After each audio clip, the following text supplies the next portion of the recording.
आप सभी का इस कार्यक्रम में स्वागत है। मैं उपेंद्र अनमोल मुखर्जी नगर दिल्ली से आप सभी का स्वागत करता हूं। बड़ी महत्वपूर्ण बात है कि आज एससी का पेपर 69th बीपीएससी के लिए हो गया और एससी के पेपर में आपने वही पैटर्न देखा जिस तरीके के पैटर्न की चर्चा हम लोगों ने पिछले क्लासेस में की थी। यूट्यूब पर भी वो चर्चा हुई थी और ऐप पर भी। जैसा कि आप सभी लोग जानते हैं कि 68 बीपीएससी के मेंस से बीपीएससी मेंस के सिलेबस में बदलाव हो गया।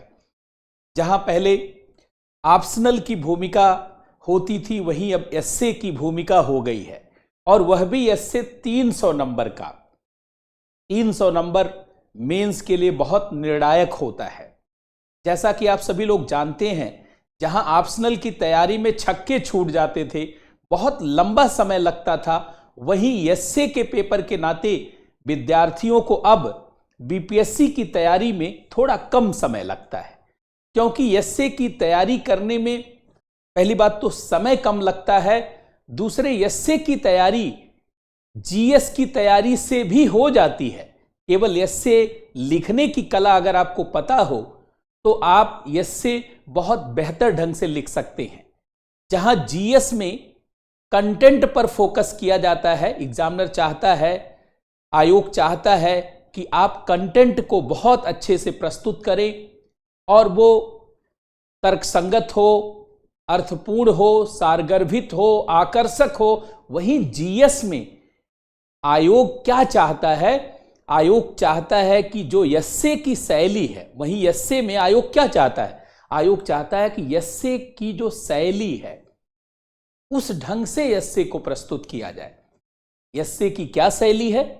एसए की शैली है कि संवाद शैली में डायलॉग जिस तरीके से किया जाता है, संवाद जिस तरीके से किया जाता है, उसी शैली में विषय को प्रस्तुत करना। इस तरीके अच्छा, संवाद किससे? जैसे आम आदमी के साथ संवाद, आम आदमी के साथ जैसे आप बातचीत करते हैं, उसी शैली में पूरे विषय को प्रस्तुत करना। लेकिन जब आप आम आदमी के साथ बातचीत करते हैं तो आप जटिल शब्दों का प्रयोग नहीं करते हैं, आप उलझे हुए शब्दों का प्रयोग नहीं करते, आप बहुत ज्यादा हाई फाई शब्दों का प्रयोग नहीं करते, आप सरल शब्दों का प्रयोग करते हैं, सहज शब्दों का प्रयोग करते हैं। और जब आप संवाद शैली में कोई चीज लिखते हैं तो आप क्रमबद्धता को भी ध्यान में रखते हैं, क्योंकि जब आम आदमी के साथ बातचीत की शैली में निबंध को प्रस्तुत किया जाता है तो एक चीज ध्यान रहे, आम आदमी सरल चीजों को समझ पाता है, रोचक तरीके की चीजों को समझ पाता है और उस बात को समझ पाता है जिस बात में क्रमबद्धता हो, एक लय हो, एक क्रम हो, और जो कुछ भी प्रस्तुत किया जाए वो सकारात्मक तरीके से, प्रभावी तरीके से और उस विषय की गहराई से जोड़ता हुआ हो। अर्थात कुल मिलाजुला करके एसए में आयोग ये चाहता है कि आप विषय पर एक मौलिक तरीके से अपना चिंतन रखें, एक मौलिक तरीके से विषय पर एक अपना विचार रखें, उस विचार को सरलता के साथ, क्रमबद्धता के साथ, रोचक तरीके से, प्रवाहपूर्ण तरीके से, सकारात्मक तरीके से प्रस्तुत कर दे। बस एसए का काम हो गया। और यही हर विद्यार्थी को सीखना है। एसए के पार्ट में ऐसा नहीं कि कोई बहुत ज्यादा पढ़ना है, सामान्यतः एसए उस विद्यार्थी का भी तैयार हो जाता है जिसका GS1 GS2 पे पकड़ होती है। और मैंने आपको लगातार पिछले 2 वर्षों से, खासकर पिछले 1.5 वर्षों से लगातार आपको यही बताया है, और पिछले कम से कम 11 वर्षों से, जब से यूपीएससी में 2013 से सिलेबस चेंज हुआ और उससे पहले भी, मैंने हमेशा विद्यार्थियों को अपनी तरफ से यह सुझाव दिया कि अगर science and technology, economy, environment and ecology जैसे विषय को अगर आप खाली तैयार कर लेते हैं तब भी एसए का हर जवाब देने में सक्षम हो जाएंगे। मतलब वैसे तो एसए कई विषयों से जुड़े हुए पूछे जाते हैं, विज्ञान के विषय से जुड़े हुए, अर्थव्यवस्था के विषय से जुड़े हुए, पर्यावरण पारिस्थितिकी के विषय से जुड़े हुए, भूगोल के विषय से जुड़े हुए, राजनीति के विषय से जुड़े हुए, संविधान के विषय से जुड़े हुए, अंतर्राष्ट्रीय विषयों से जुड़े हुए, समसामयिक विषयों से जुड़े हुए, शिक्षा के विषय से जुड़े हुए, महिला सशक्तिकरण के विषय से जुड़े हुए, कमजोर वर्गों के सशक्तिकरण से जुड़े हुए और तमाम समसामयिक चर्चाओं से जुड़े हुए। लेकिन बेसिकली मैंने लगातार देखा है और आपने भी विश्लेषण करके देखा होगा, अगर यूपीएससी में 10 वर्ष का पेपर का विश्लेषण किया जाए, मतलब 11 वर्षों का किया जाए 2013 से 2023, तो आप देखेंगे हर वर्ष साइंस एंड टेक्नोलॉजी, इकोनॉमी के विषय से निबंध जरूर पूछा गया है। और कई बार तो ऐसा संभव हुआ है कि दोनों पार्ट में, यूपीएससी में पार्ट 1 पार्ट 2 होता है, तो दोनों पार्ट में, एक में इकोनॉमी, एक में साइंस एंड टेक्नोलॉजी, अर्थात इन्हीं दोनों विषयों में अगर आप पारंगत है तब भी आप निबंध लिख ले जाएंगे। और 68 बीपीएससी और 69 बीपीएससी में भी अगर आप देखें तो पिछली बार में भी इकोनॉमी का विषय, साइंस एंड टेक्नोलॉजी का विषय, और इस बार में भी साइंस एंड टेक्नोलॉजी इकोनॉमी के विषय को देखेंगे तो लगभग इस विषय से भी आप निबंध आसानी से लिख सकते हैं। थोड़ा और सिक्योर होने के लिए आप ज्योग्राफी के विषय को, शिक्षा से संबंधित विषय को, महिला सशक्तिकरण से संबंधित विषय को, इसके अलावा अंतर्राष्ट्रीय विषयों को, राजनैतिक विषयों को भी अगर आप तैयार कर लेते हैं तो आप पूरी तरीके से सेफ हो जाते हैं। कुल कहने का तात्पर्य है, अगर आपने 50 से 60 निबंध तैयार किया तो उसी के आसपास से कोई न कोई निबंध आ जाएगा, कई बार हूबहू आ जाएगा और कई बार उससे मिलता जुलता। वही हुआ अब की बार के 69 बीपीएससी के पेपर में। मैं चाहूंगा कि पेपर दिखाते हुए मैं एक बार विश्लेषण कर दूं, फिर मैं इन सब सारी चीजों को सॉल्व भी करवा दूंगा। देखिए, सबसे पहले आप देखिए यहां पर, तो आपका ध्यान जाएगा कि किस तरीके से यहां पर निबंध पूछा गया है। जरा ये देखिए, एक एक पार्ट से आपको जोड़ने का प्रयास करते हैं। थोड़ा बड़ा कर देते हैं ताकि आपको आसानी से दिखे।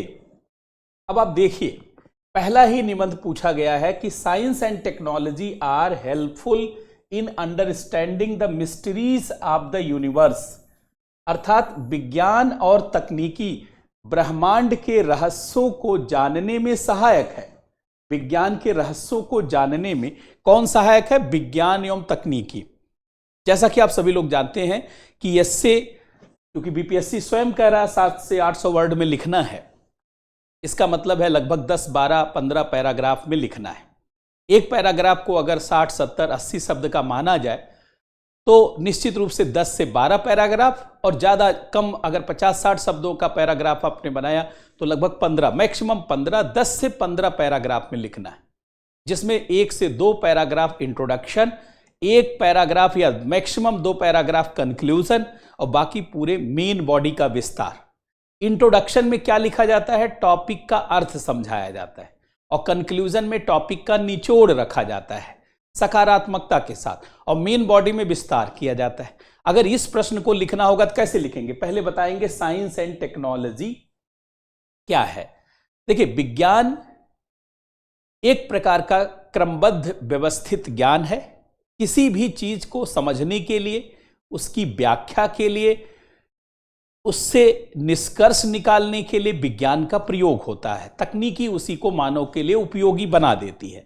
कुल मिलाजुला के विज्ञान एवं तकनीकी तमाम अनसुलझे हुए रहस्यों से पर्दा उठाती है और मानव के लिए उसे मुक्त कर देती है।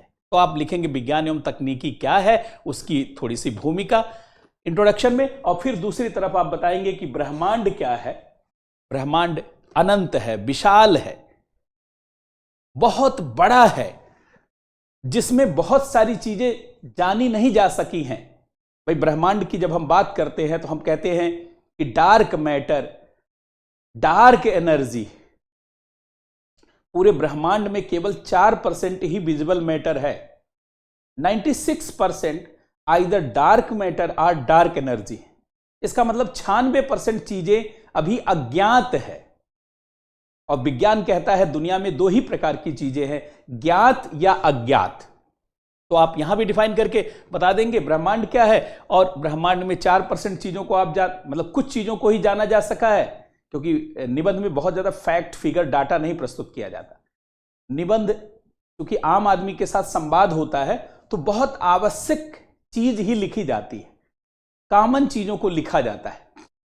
तो इसको आप समझा देंगे, फिर आएंगे आप मेन बॉडी में और पूरी तरीके से आप बताएंगे विज्ञान एवं तकनीकी ब्रह्मांड के रहस्यों को, जैसे पूरे जो है सोलर सिस्टम को जानने में सहायक है, गैलेक्सी को जानने में सहायक है, इसके अलावा पूरे ब्रह्मांड के विस्तार और उसके अध्ययन में सहायक है, किसी पदार्थ के अध्ययन में सहायक है, ब्रह्मांड में भी पदार्थ है तो कैसे ब्रह्मांड की उत्पत्ति हुई, कैसे गैलेक्सी की उत्पत्ति हुई, कैसे सूर्य सहित तमाम तारों की उत्पत्ति हुई, कैसे ग्रहों की उत्पत्ति हुई, पृथ्वी की उत्पत्ति हुई, ये एक मोटे तौर पर 1-2 पैराग्राफ में इसको लिखते हुए सारे चीजों पर आप प्रकाश डालेंगे और फाइनली कंक्लूजन लिख देंगे, अर्थात ये प्रश्न आप कर जाएंगे। दूसरा देखिए, ये साइंस एंड टेक्नोलॉजी का सीधे प्रश्न है। और इसके अलावा अगर आप यहां पर देखें, जरा यहां पर अगर आप देखें तो बहुत आसानी से आप समझ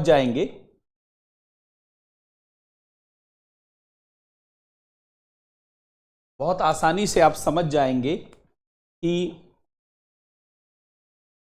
अगर आप देखिए इस प्रश्न को देखें आप,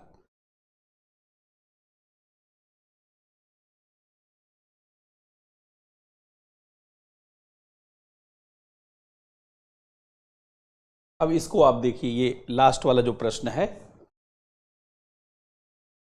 कि the modern communication revolution has revolutionized human awareness means communication and technology। आधुनिक संचार क्रांति ने मानव के संचार के साधनों और टेक्नोलॉजी के प्रति जागरूकता में क्रांतिकारी रूप से वृद्धि की है। अर्थात जो संचार की तकनीक है, हम 1G 2G 3G 4G से 5G की तरफ आ गए, 6G की तरफ जाने वाले हैं। सोशल मीडिया आप देख रहे हैं, फेसबुक से लेकर के इंस्टाग्राम, ट्विटर जो एक्स प्लेटफॉर्म में कन्वर्ट हो चुका है, यूट्यूब से लेकर व्हाट्सएप तक बहुत सारे सोशल मीडिया के प्लेटफॉर्म को देख रहे हैं। ये आधुनिक संचार क्रांति ने मानव के संचार के साधनों और तकनीकी के प्रति जागरूकता में क्रांति ला दिया। वस्तुतः हर व्यक्ति डिजिटल टेक्नोलॉजी का प्रयोग कर रहा है। डिजिटल टेक्नोलॉजी सबके लिए, जीवन के लिए आवश्यक हो चुकी है। अब तो भारत के सुप्रीम कोर्ट ने भी कह दिया कि रोटी, कपड़ा, मकान, पढ़ाई, दवाई के साथ साथ इंटरनेट भी मौलिक अधिकार हो चुका है। इंटरनेट हवा पानी की तरह इंटरनेट भी सबके लिए आवश्यक हो चुका है। तो ऐसे में यह भी देखिए टेक्नोलॉजी का प्रश्न है। मतलब पहले ही पार्ट में आप देखिए 2 प्रश्न जो है टेक्नोलॉजी के हैं और 2 प्रश्न आप देखिए सीधे देखिए इकोनॉमी से जुड़े हुए 2 प्रश्न हैं। सीधे 2 प्रश्न आप देखिए इकोनॉमी के। जैसे तीसरा देखिए, black money economy is the main cause of crime and corruption. Black money की जो अर्थव्यवस्था है ये मेन काज है, यही अपराध और भ्रष्टाचार को जन्म देती है। ये इकोनॉमी से जुड़ा हुआ प्रश्न है, पारदर्शिता से जुड़ा हुआ प्रश्न है, शासन से, लेकिन इकोनॉमी से सीधे रिलेटेड है। अब देखिए ये दूसरा भी, ये भी इकोनॉमी से जुड़ा हुआ प्रश्न है।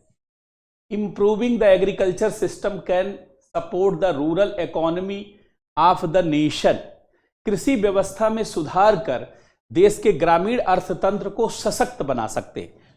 देखिए अगर कृषि व्यवस्था सुधरेगी तभी गांव की पूरी अर्थव्यवस्था सुधरेगी, क्योंकि कृषि उन्नत होगी तो किसान उन्नत होंगे, किसान उन्नत होंगे तो खेती बाड़ी में निवेश बढ़ेगा, तो खेती में रोजगार बढ़ेगा, खेती में रोजगार बढ़ेगा तो ग्रामीण क्षेत्रों में सबके पास आय जाएगी, तो क्रय शक्ति बढ़ेगी, तो डिमांड बढ़ेगी, तो फिर वहां पे बाजार विकसित होगा, पूरा सशक्तिकरण होगा, पूरी समृद्धि होगी और कुल मिलाजुला करके ऐसी व्यवस्था बनेगी जिससे पूरा तरीके से रूरल इकोनॉमी ग्रो करने लगेगी और यह अपने आप में एक बड़ी क्रांति होगी बदलाव की। तो आप आसानी से देख सकते हैं कि पहले पार्ट में 2 क्वेश्चन इकोनॉमी का है और 2 क्वेश्चन साइंस एंड टेक्नोलॉजी का है। अर्थात सीधे देखा जा सकता है कि यहां पर एक तो पहला वाला क्वेश्चन साइंस एंड टेक्नोलॉजी, दूसरा चौथा वाला, और ये 2 प्रश्न इकोनॉमी, अर्थात इकोनॉमी के 2 प्रश्न और साइंस एंड टेक्नोलॉजी के 2 प्रश्न हैं। ये साइंस एंड टेक्नोलॉजी के 2 प्रश्न हैं। तो इनमें से केवल एक ही प्रश्न करना, यूनिट 1 से क्या करना, एक प्रश्न। तो जिस स्तर का साइंस एंड टेक्नोलॉजी में पढ़ा देता हूं या इकोनॉमी में पढ़ाता हूं, केवल अगर आप नोट्स को रिवाइज करिए तो आप ऐसे हर प्रश्न को जानते हैं, पलक झपकते ही कर ले जाएंगे। और एस्से लिखने की कला क्या है, कैसे एस्से लिखा जाता है, उस पर हमने यूट्यूब पर भी क्लासेस ली हुई है और ऐप पे तो लगातार 65-70 क्लासेस एस्से की उपलब्ध करवाई ही गई है। तो देखा जाए तो बहुत आसानी से आप इसको कर सकते हैं। अब देखिए दूसरा जो है प्रश्न, मतलब दूसरा जो पार्ट है ये बीपीएससी का, अगर दूसरा पार्ट आप देखिए, यहां थोड़ा मैं बड़ा करके आपको दिखा देता हूं। तो दूसरा पार्ट आप देखिए, इसको जरा ध्यान दीजिएगा। महिला सशक्तिकरण, वर्तमान स्थिति में राजनीतिक सशक्तिकरण के परिपेक्ष में बिहार सरकार भी महिला सशक्तिकरण पे बहुत काम कर रही है। भारत सरकार ने महिला आरक्षण बिल ही पास कर दिया। ये विषय चर्चा में रहा, मतलब करंट अफेयर से जुड़ा हुआ विषय है। और वैसे भी महिलाओं से जुड़ा हुआ विषय, शिक्षा से जुड़ा हुआ विषय, कमजोर वर्गों के सशक्तिकरण से जुड़ा हुआ विषय एक निबंध जरूर होता है। तो एक तो देखिए महिलाओं से जुड़ा हुआ निबंध ये पूछा गया। दूसरा देखिए need and importance of yoga. Yoga जो है आध्यात्मिक और शारीरिक मानसिक उन्नति के लिए क्या महत्व, इस क्वेश्चन को तो कोई भी लिख देगा, क्योंकि योगा एक चर्चा वाला विषय हमेशा से रहा है। योगा से कैसे मानसिक उन्नति होती है, कैसे शारीरिक क्षमता बढ़ती है, और आध्यात्मिक का मतलब होता है स्वयं की चेतना,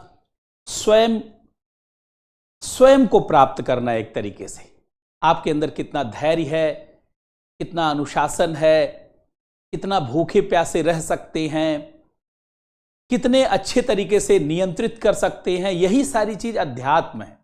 अध्यात्म एक तरीके से स्वयं से किया जाने वाला योग है, स्वयं से जुड़ना है, स्वयं के चेतना को विकसित करना। स्वयं से जुड़ने का रास्ता ध्यान है, स्वयं से जुड़ जाना योग कहलाता है, और स्वयं से हमेशा हमेशा के लिए जुड़ना समाधि कहलाता है, इकोस्टेसी कहलाता है। और जब स्वयं से आप जुड़ेंगे तभी महाक्रांति घटित होगी, क्योंकि आपके जीवन में जो भी क्षमता है वो स्वयं से जुड़ने से उसका और प्रकटीकरण होगा। और इसीलिए कहा जाता है भारतीय परंपरा में कि धीरे धीरे अहम ब्रह्मास्मि का एक तरीके से अंदर से आवाज आने लगती है। तो ये योगा को लेकर के क्वेश्चन है और ये महिला को लेकर के बहुत आसानी से इसको कर ले जाएंगे। अब थोड़ा सा मैं देखिए यहां पे इसको और जो है आपको दिखाता हूं इस पार्ट को। अब देखिए नीचे जो आपको 2 क्वेश्चन और दिख रहे हैं यहां पे आप देखिए, इसको थोड़ा बड़ा कर देते हैं, आप इसको देखिए। तो देखिए एक तो शिक्षा नीति पे ही प्रश्न पूछा गया। पिछली बार 68 बीपीएससी के जीएस पेपर फर्स्ट में ये पूछा गया था, नई शिक्षा नीति। अब वो इसी नई शिक्षा नीति के फायदा और नुकसान, मतलब 68 बीपीएससी का रिपीटेड सवाल है, बशर्ते 68 बीपीएससी में ये क्वेश्चन पूछा गया था। 68 बीपीएससी में अगर आप देखेंगे तो ये सवाल पूछा गया था जीएस में, और अब की बार ये क्वेश्चन पूछ लिया गया है निबंध में, advantage and disadvantage of new education policy. Her student का तैयार है, नई शिक्षा नीति के फायदे क्या है, नुकसान क्या, करंट का विषय है, लेकिन ये शिक्षा से जुड़ा एक विषय तो पूछा ही जाता है। और एक देखिए भूगोल से जुड़ा हुआ, मानसून से, किसी भी स्टूडेंट को जो भी ज्योग्राफी पढ़ता, मैंने भी खूब पढ़ाया, भारतीय कृषि, impact of climate change in Indian agriculture, जलवायु परिवर्तन का भारतीय कृषि पे क्या, किसी भी कृषि पे क्या प्रभाव पड़ रहा है, आसानी से आप बता ले जाएंगे। अर्थात इसको बहुत अच्छे से आप समझा सकते हैं, बचाव के उपाय बता सकते हैं। कोई विषय ऐसा नहीं है कि आपको लगे कि इसमें कुछ बहुत खास करना है, बहुत आसान है, बहुत आसानी से आप इसे कर, इसमें से भी दूसरे पार्ट से भी आपको एक ही क्वेश्चन करना है, कोई ज्यादा क्वेश्चन नहीं करना है। अर्थात दूसरे पार्ट से भी आपको एक ही सवाल करना है। तो आप देखिए आसानी से आप इसको देख सकते हैं कि किस तरीके से जो है ये पार्ट है, इसमें से एक सवाल आप आसानी से पकड़ सकते हैं। अब अगले पार्ट पे आइए। अगला पार्ट जो बिहार के विषय से जुड़ा हुआ होता है, कोई न कोई मुहावरा होता है, स्थानीय लोकोक्ति या मुहावरा होता है। तो आप देखिए अब की बार दो मैथिली से जुड़ा हुआ मुहावरा ही पूछ लिया। जैसे अगर आप यहां पे थोड़ा देखें तो आपको आसानी से दिखेगा, ये नीचे आप देखिए जरा, ये है अनेर धुनेर के राम रखवार। अनेर धुनेर ये मैथिली का है और ये भी मैथिली का ही है, ये दो मैथिली का दे दिया। मैथिली की कहावत है, ये है अनेर धुनेर का मतलब अनाथ, जिसका कोई नहीं है। अनेर धुनेर का कौन रखवारा है? राम रखवारा। लोग कहते हैं ना, जो अनाथ है, जिसका कोई नहीं, उसका नाथ ईश्वर है। तो अनेर धुनेर के राम रखवाला अर्थात जिसका कोई नहीं है उसके लिए ईश्वर सहायक होता है, अदृश्य शक्तियां सहायक होती हैं, पूरा समाज का वो होता है। एक तो ये निबंध है।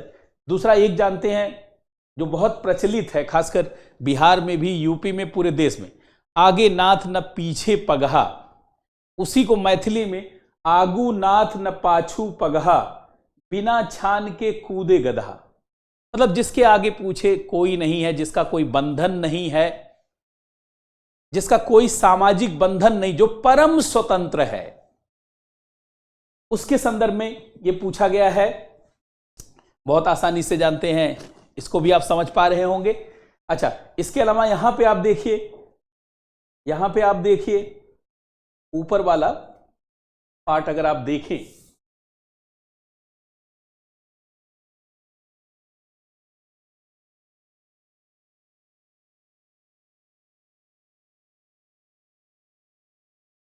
ये आप देखिए ऊपर वाला दो पार्ट आपको दिख रहा होगा।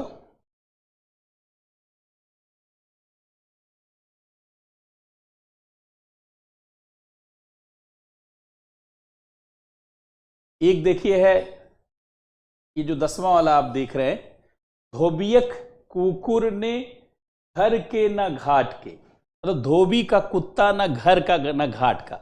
वास्तव में कुत्ता एक अपभ्रंश है, कुत्ता शब्द नहीं था, कुटका। धोबी का कुटका, कुटका एक लकड़ी को कहा जाता है जिस पर धोबी पटक करके कपड़ा साफ करता है या जिससे पीटता है। तो जो आपने एक लकड़ी देखा होगा ना जिस पे पीटता रहता है, वही कुटका है। बाद में वही कुटका कुत्ता लोग कहने लगे। जैसे अकल बड़ी या भैंस, तो अकल बड़ी या भैंस शब्द नहीं था, वहां पे बैस था। जैसे अकल बड़ी ये शब्द था ना, अकल बड़ी या बैस था, ये शब्द था, अकल बड़ी या बैस। बात समझ रहे? बैस का मतलब होता है उम्र। अकल बड़ी है या उम्र बड़ी है, तो अकल बड़ी है, उम्र कभी नहीं बड़ी होती। लेकिन बाद में ये बैस को लोग भैंस बोलने लगे, तो अकल बड़ी या भैंस ऐसे अपभ्रंश हो गया। ऐसे धोबी का कुटका न घर का न घाट का, धोबी का कुटका न घर का न घाट का। हिंदी में आप ऐसे पढ़ते हैं ना, ये कुटका ही लोगों ने कुत्ता कहना शुरू कर दिया। ये कुटका वास्तव में लकड़ी होती, मोटी लकड़ी होती है। धोबी उसे ना घर ला सकता है ना घाट पे छोड़ सकता है, क्योंकि महंगी है, कोई चुरा ले जाएगा, उठा ले जाएगा। तो धोबी घर तो ला नहीं पाता और घाट पे भी नहीं छोड़ता, अगल बगल ले जाके छिपा देता वहीं कहीं घाट के आसपास, पेड़ ओड़ के नीचे या झाड़ वाड़ में। तो वही धोबी का कुत्ता न घर का न घाट का जो है, ये पूछा गया है। अर्थात कोई ऐसी चीज जो एक तरीके की मुसीबत है, जिसे घर भी नहीं ला सकते, छोड़ भी नहीं सकते। तो एक तरीके का द्वंद्व है यहाँ पे। इस पर भी निबंध लिखना बड़ा अच्छा है। सब ये मुहावरे हैं। अच्छा, इसी तरीके से ऊपर आप देख रहे होंगे, एक है बिन समाज के बोली हो सकेला का और बिना बोली के समाज हो सकेला का। बिना समाज के बोली कैसे होगी? समाज होगा तभी बातचीत होगी, तभी इंटरेक्शन होगा, तभी संवाद होगा, और जब इंटरेक्शन होगा तभी कोई न कोई भाषा निकलेगी, बोली निकलेगी। तो बिना समाज के बोली हो सकेला का और बिन बोली के समाज। बिना बोली के समाज क्या? अगर आप इंटरेक्शन नहीं करते, अगर आप बातचीत नहीं करते, अगर आप एक दूसरे से मिलते नहीं, तो उसे समाज कहा ही नहीं जाएगा। समाज क्या है? जहां आप आपस में मिल करके आपस में एक संवाद करते हैं, बातचीत करते हैं। अब देखिए, इन चारों में से कोई एक निबंध आपको लिखना है। इसमें से कोई एक एस्से आपको लिखना है। तो एक ऐसे आपको यहां से लिखना है, बहुत आसानी से आप लिख ले जाएंगे अगर एक बार आप जान जाएंगे। देखिए निबंध की एक शैली होती, निबंध में जो भी चीज दी जाती है, जो विषय दिया जाता है, इंट्रोडक्शन में खाली उसका अर्थ बताया जाता है, कंक्लूजन में उसका निचोड़ रखा जाता, सार। तो इंट्रोडक्शन और कंक्लूजन लिखना आ गया, अब खाली विस्तार आपको पता होना चाहिए। तो विस्तार के लिए थोड़ा सा आपको निबंध लिखना सीखना पड़ेगा। जो लोग मेरे साथ यहां पढ़ रहे होंगे उनको आइडिया होगा कि कैसे हम लोग कर रहे हैं, या कहीं भी आप वैसे पढ़ रहे होंगे तो आपको एक आइडिया होगा कि कैसे निबंध को लेकर के चला जाता है। अब देखिए ये 4 निबंध है यहां पे, यहां से भी आप एक निबंध आसानी से पकड़ लेंगे। कुछ नहीं तो देखिए ये ज्योग्राफी वाला ही पकड़ सकते हैं, कुछ नहीं तो शिक्षा नीति का फायदा नुकसान ही पकड़ सकते हैं, कुछ नहीं तो महिला सशक्तिकरण पे सबको पता होता है ये पकड़ सकते हैं। और पहले वाला जैसा मैंने बताया, पहले वाले में साइंस एंड टेक्नोलॉजी और इकोनॉमी तैयार है तो आप कर सकते हैं। अब देखिए आज के इस पेपर से क्या क्ल्यू निकलता है। आज के इस पेपर से क्ल्यू निकलता है भैया, कम से कम विज्ञान के विषय से जुड़ा निबंध, विषय से जुड़ा निबंध, और अर्थव्यवस्था के विषय से जुड़ा निबंध, अर्थव्यवस्था के विषय से जुड़ा निबंध एकदम तैयार रखिए। इसके अलावा शिक्षा के विषय से जुड़ा, महिलाओं के विषय से जुड़ा, शिक्षा के विषय से जुड़ा, महिलाओं के विषय से जुड़ा निबंध, महिलाओं के विषय से जुड़ा हुआ निबंध, और भूगोल के विषय से जुड़ा निबंध। तैयारी तो एक बार जम के की ही जाती है, तैयारी जम के करनी चाहिए। अंतरराष्ट्रीय संबंधों IR से जुड़ा हुआ विषय, ये तो करंट में आप पढ़ते हैं तो पता चल जाता है। और राष्ट्रीय समसामयिकी, नेशनल करंट अफेयर से जुड़ा हुआ विषय, कम से कम इतना ये तैयार रखिए कि आप सभी विषयों को पकड़ने लगिए। और 2-3 ये कम से कम इतना तो गांठ बांध लीजिए ये दोनों। और ये दोनों जानते हैं आप मेरे साथ जब आप पढ़ते हैं, भूगोल भी जोड़ लीजिए, ये भी जोड़ लीजिए। जब आप मेरे साथ पढ़ते हैं तो इन सारे टॉपिक की हम लोग धुनाई कर देते हैं, अर्थात एक तरीके से इस टॉपिक को इतना पढ़ते हैं कि इसका कोई भी पक्ष रह ही नहीं जाता। इसलिए जो लोग हमारे साथ यहाँ स्पेस IAS एकेडमी पे पढ़ रहे हैं उनको कोई चिंता करने की जरूरत नहीं है। और जो नहीं भी पढ़ रहे हैं वो हम लोगों से अगर कोई जुड़ा हुआ स्टूडेंट है उससे संपर्क रखें, नहीं तो स्वतंत्र रूप से इसके लिए अपनी क्षमता विकसित करें। देखिए सिविल सेवा उसी के लिए अनुकूल है जो अपनी प्रतिभा और अपने कौशल का विकास करता है, जो अपने को योग्य बनाता है, जो दिए गए सिलेबस के अनुसार अपने को निखारता है, अपने को पनपाता है, अपने को योग्य बनाता है। अगर ऐसा करने में आप सक्षम होंगे तो बहुत आसानी से इसको आप कर ले जाएंगे। अच्छा, कुछ लोगों ने पूछा था कि निबंध की कोई क्लास चल रही है क्या स्पेस IAS एकेडमी पे? बिल्कुल, अभी हम लोगों ने 2 दिन पहले ही एक नया बैच शुरू किया है। आप लोगों में से जो लोग भी इंटरेस्टेड हैं इस बैच से जुड़ सकते हैं। देखिए एक चीज हम लोगों के साथ पढ़ने के लिए आपको एक चीज ध्यान रखना पड़ेगा कि हम क्लास ज्यादा लेते हैं, अर्थात थोड़ा आपको ये नहीं कि 10-20 क्लास में काम चल जाएगा। हमारे साथ रहेंगे तो 60, 65, 70 क्लास निबंध पे होगी। हम उतने विषय को करा देना चाहते हैं जितने से कम आपके अंदर एक क्षमता विकसित हो जाए, सभी विषयों को समझने, जानने, प्रस्तुत करने की योग्यता आ जाए। जब कुछ चीजों की योग्यता आ जाती है तो बाकी चीज आप स्वयं से कर ले जाएंगे, अर्थात आपका अपना हाथ जगन्नाथ हो जाएगा। और अंततः यही लक्ष्य है कि आत्मनिर्भरता। अब देखिए एक नया बैच शुरू हुआ है 70th BPSC के लिए। 12,000 इसकी फीस है, लेकिन अभी इसको 6,500 रुपये में उपलब्ध कराया जा रहा है। और जो लोग हम लोगों के किसी विषय से स्पेस IAS एकेडमी पर अगर आप किसी बड़े कोर्स में जुड़े हुए हैं तो उनको इसमें 1,000 की और भी छूट है।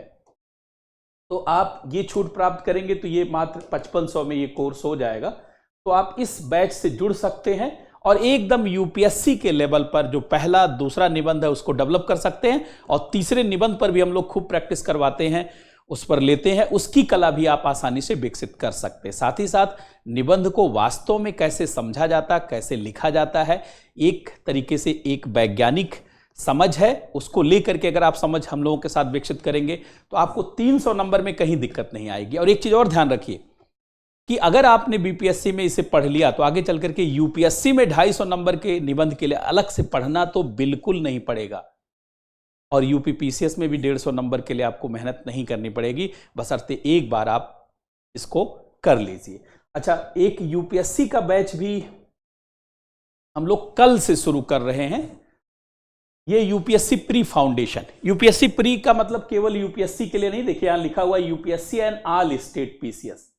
अब जैसे बीपीएससी का ही एग्जाम ले लीजिए, बीपीएससी के एग्जाम का लेवल एकदम यूपीएससी जैसा हो गया है, यूपीपीसीएस ऑलरेडी यूपीएससी जैसा है, आरएएस का एग्जाम भी लगभग यूपीएससी से मिलता जुलता। मतलब अगर आपको अब पीटी की तैयारी करनी है, चाहे बीपीएससी की ही करनी हो, चाहे स्टेट पीसीएस की ही करनी, उसको यूपीएससी के लेवल पर तो करना ही पड़ेगा।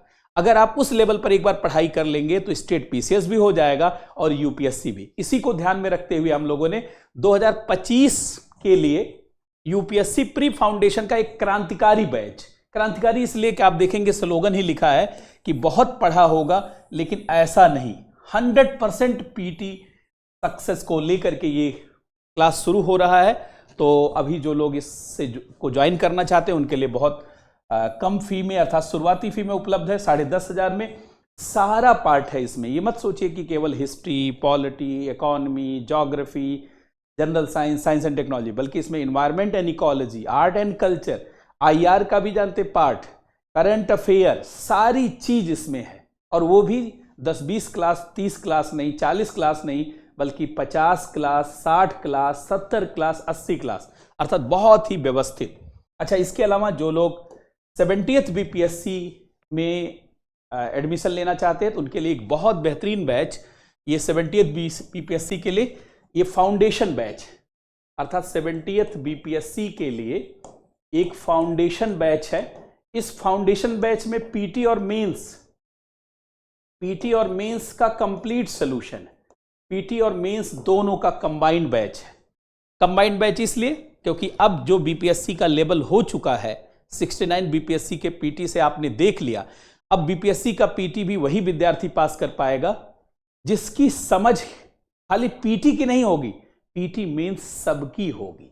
इसीलिए तो कहा जाता है एक बार पीटी मेंस इंटरव्यू सबकी तैयारी करके आप पूरी जरूरत को समझ लें। जो विद्यार्थी पीटी मेंस इंटरव्यू तीनों की समझ को एक बार अर्जित कर लेता और फिर जब वो पढ़ाई करता है और टेस्ट प्रैक्टिस और रिवीजन करता है तो उसकी प्रतिभा वास्तव में निखर कर आ जाती है जैसी जरूरत है। तो आज के इस सेशन में इतना ही।